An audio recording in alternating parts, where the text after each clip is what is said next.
Hello, it's Bo. Welcome to my gardening channel. My tuberose just started blossoming and I'm super excited. Let me come smell this wonderful thing. Oh man.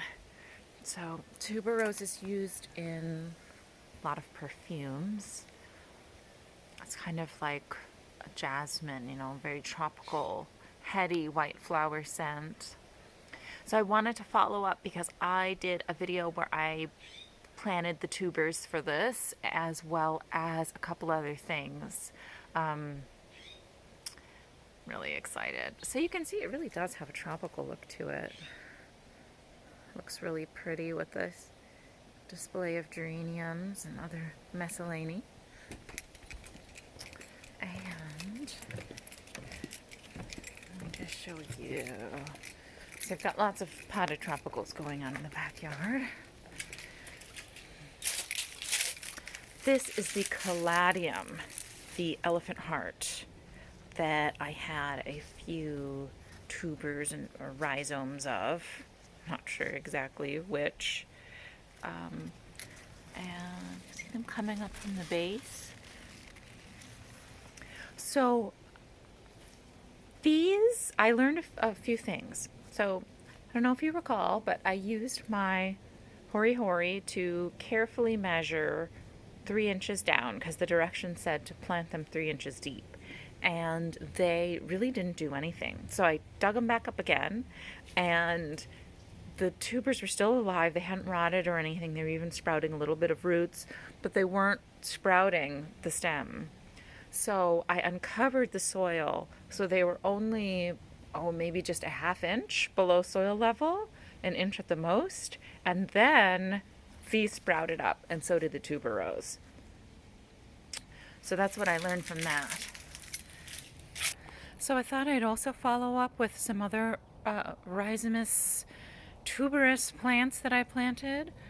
I can tell now why there are very few hostas grown in the San Francisco Bay Area as opposed to Wisconsin. They really do fry in the sun here. I think it's just so hot and dry. Where you can plant them in sun and or part sun, I think in climates that are more humid, this is supposed to be pretty big, and maybe eventually it will. I am going to move it to the shade, but it did fry a little bit on the margins. It didn't get that big this season. This one probably did the best. This is the Patriot. This was Holly Con. Mouse ears is itty bitty, and you can see they're kind of getting eaten a little bit. I think it's just not moist enough in our climate. I'm sorry, I know people hate the word moist, but just get over it. We're talking plants and soil here. So here is my brunnera silverheart. I almost gave up on this one. It sprouted the tiniest little itty bitty leaves that were just immediately getting eaten by one of the inhabitants of the garden. And what saved it is I put cayenne pepper powder on there. That's kind of my go-to if a plant is getting nibbled a little bit too much, so it can never really get traction.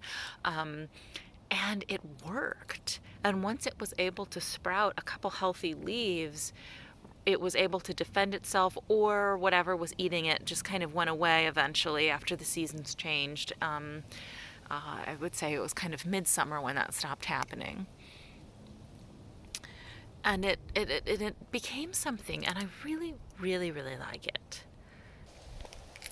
Astilbes, which were looking really gorgeous in the spring, just kind of fried. I'm thinking it's not only the sun. I'm thinking that it doesn't like these alkaline soils that we have.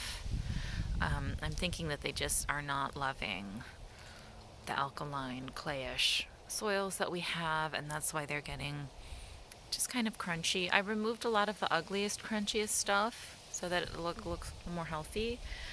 So I'm thinking astilbes are not going to be the feature plant in my shade garden, at least, not all year round. I'm hoping that they'll hang in there and put a nice show again in the spring. But I definitely have to fill this in, with some other plants. Okay, thanks for watching. Like and subscribe.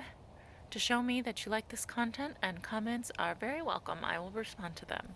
Bye bye.